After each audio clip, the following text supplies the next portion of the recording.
There aren't any problems at this checkpoint, but there are Americans blocking the way in. The city of Fallujah has lived and suffered through these past 5 years. From the US-led invasion to sectarian strife, this Sunni stronghold has weathered the worst of the war. The fighting has stopped, but reconstruction is yet to begin. Half the city's 600,000 inhabitants have fled. Amid the rubble, those who have stayed behind are slowly emerging from their state of limbo. In Fallujah, the Iraqi police and al-Sahwa military coexist. Power has changed hands.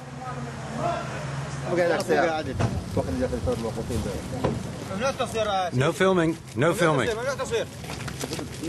This is the catch of the day. Suspected Al-Qaeda militants arrested this morning.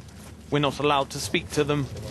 At the police station, the commissioner has swapped his uniform for a suit. He seems made for the job and isn't shy about giving his views. The worst day of my life was the fall of Baghdad.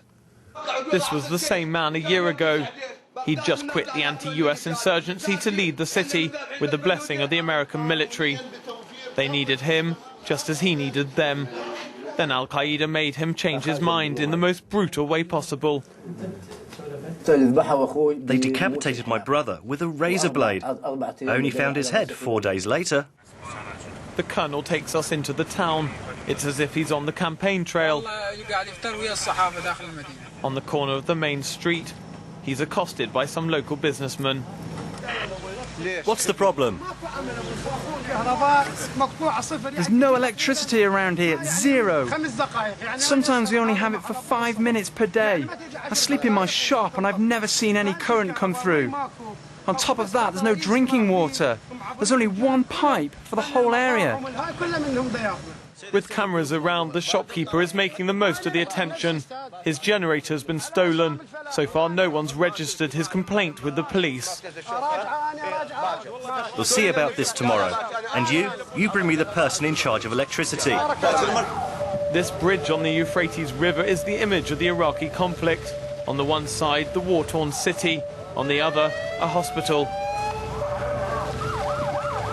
The police chief makes a dramatic entrance, arriving with a fanfare of sirens and his entourage in tow.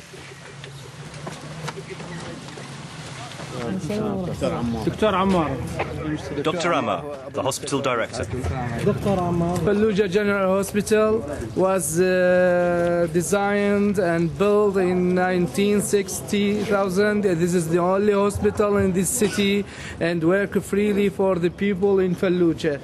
Since its construction, the building's barely changed and continues to deteriorate. Dr. Ammar is welcoming, but with so many police visiting, he doesn't have much choice. Here we have a crowded room. This is the paediatric ward. In rooms built for 3 children, an average of 9 are squeezed in, along with their mothers. Police and city officials block the corridor. It's a difficult situation for the doctors, but the police commissioner is making the most of the moment to show his influence. I'm the sister of the martyr Mohammed Rashid, and this is his son. He's sick, but no one's seen him. Where is Dr. Ammar?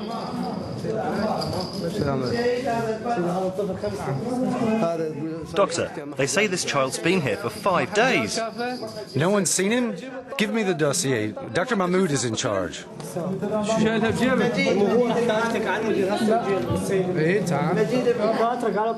With foreigners around, this is a chance for the families to be heard.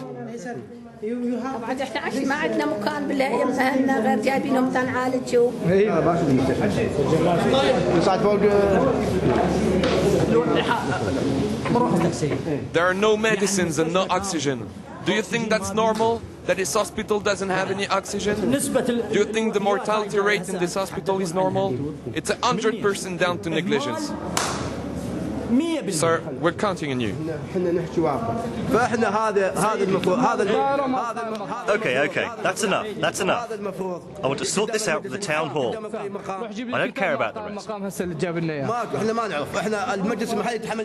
Oxygen has been distributed. Where has it gone? If people are dying here, you're the ones who are killing them.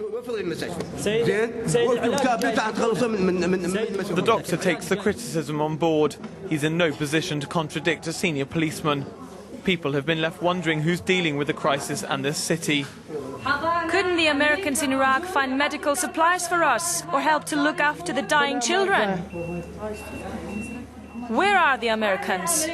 What was the point of them coming to Iraq? Many children are dying every day.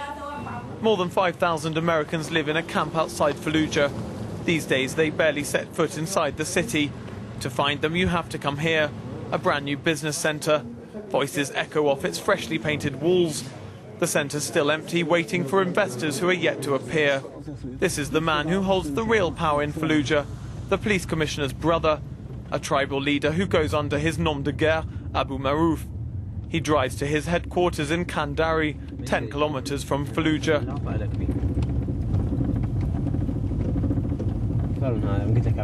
Like him, his men hail from the ranks of the insurgency. They number some 13,000 and follow their leader's every order.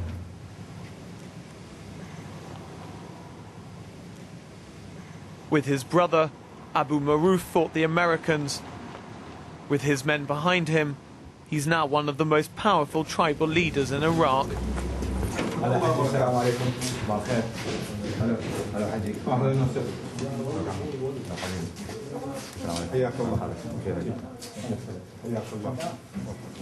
He chose to join the Al-Sahwa militia because he understood that by allying himself with the Americans, he might claw back some of the influence lost to the Shiites after the fall of Saddam.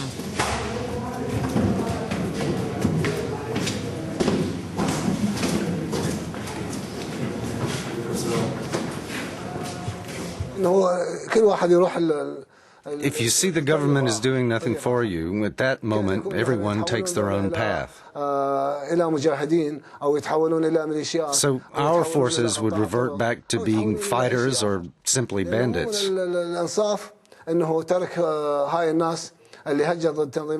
It isn't fair to forget those who've gone after Al-Qaeda, which the Americans and the Iraqi army have failed to eliminate. They can't leave those who fought against Al-Qaeda by the wayside. So the US has been warned. Al-Qaeda has been weakened in Iraq, in large part thanks to the Sunnis. For them, changing sides is tactical. They're waiting for the change to yield concrete results, but they won't be waiting long.